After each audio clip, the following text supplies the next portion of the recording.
Oh, les Algériens, quel peuple de nerveux, toujours énervé, toujours zèbre, toujours sanguin ceux-là. Bref, vous voyez cette information qu'on a propagée dans l'imaginaire collectif comme étant une vérité, elle n'est absolument pas vraie, du moins pas entièrement. En fait, on aime trop dire, ouais, les DZ, ils ont le sang chaud, c'est des nerveux, ils sont impulsifs, végétaux, etc.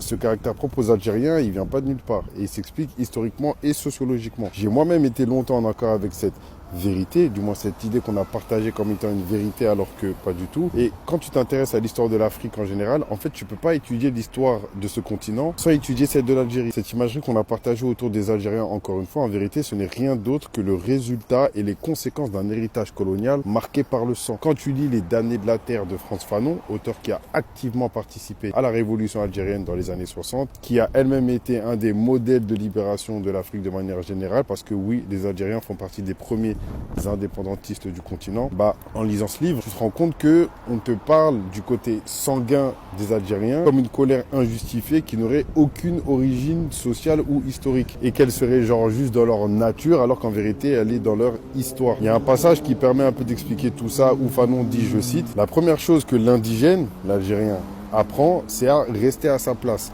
à ne pas dépasser les limites. C'est pourquoi les rêves des indigènes sont des rêves musculaires, des rêves d'action, des rêves agressif. Je suis tombé sur un article aussi très bien écrit d'Esprit sous Mood, je vous mettrai le lien et pour ceux qui veulent vous passerez un DM, qui en parle comme une mémoire qui n'a en vérité jamais eu droit à la parole. En 61, dites-vous, on attèche des Algériens dans la Seine. Zéro procès, zéro excuse, nada. En fait, comment vous dire, c'est pas que les Algériens c'est un peuple de sanguin ou violent, c'est ce qui leur est arrivé dans l'histoire qu'ils l'étaient. Ce caractère propre et fier qu'ils ont, c'est juste le résultat de l'histoire, encore une fois, d'un peuple longtemps dépersonnalisé, infantilisé, opprimé, rejeté, déshumanisé, aliéné, etc.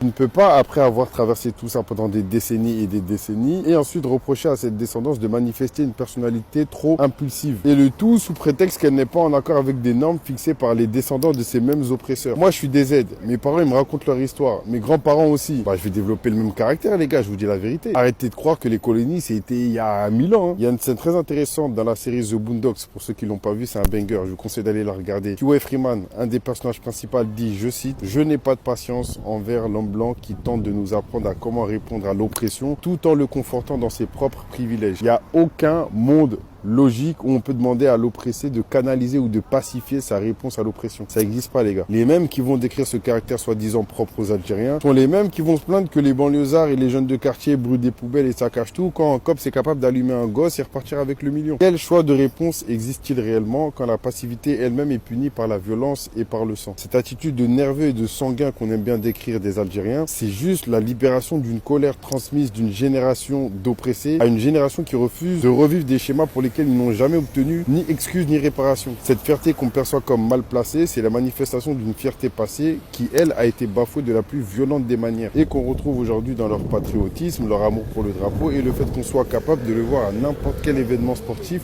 ou n'importe quel match de foot, même si l'Algérie ne joue pas. C'est un peu leur manière à eux d'entretenir leur histoire et je vous parle en ça, je trouve ça lourd. Ouais, c'est trop un suceur, lui... les couilles, c'est lourd. Donc non, les DZ, c'est pas juste des nerveux fans de Vegeta et refuser de pousser la réflexion plus loin que cette affirmation absurde, c'est soutenir le regard de l'oppresseur tout simplement. Purée, j'ai soif. Allez, ciao.